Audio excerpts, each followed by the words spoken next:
Hi guys! Morning, magluto og sinigang na pork meat.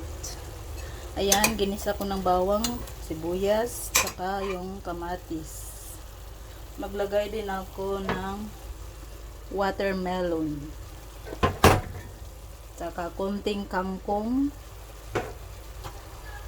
radish. Tapos yung sitaw.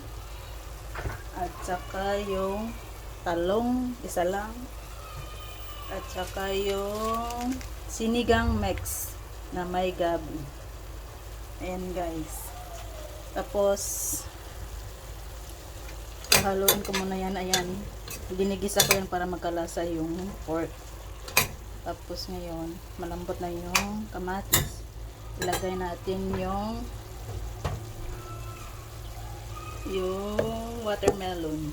Buhos natin. Tapos lagyan natin ng tubig. Unang luto ko ng sinigang ng watermelon. Try lang ta kung masarap ba ito o hindi. Tapos maglagay din ako ng tubig.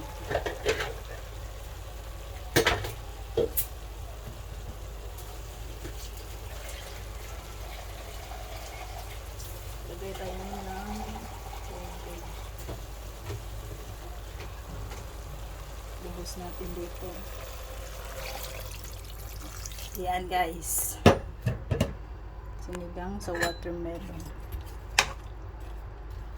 Ano kayang lasa nito guys? Pressure cooker natin yan para mabilis lumambot yung pork. Konti pang tubig.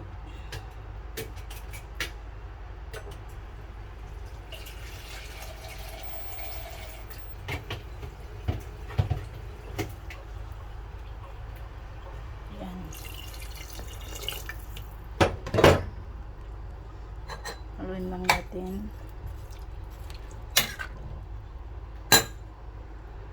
Tapos, takpan na natin.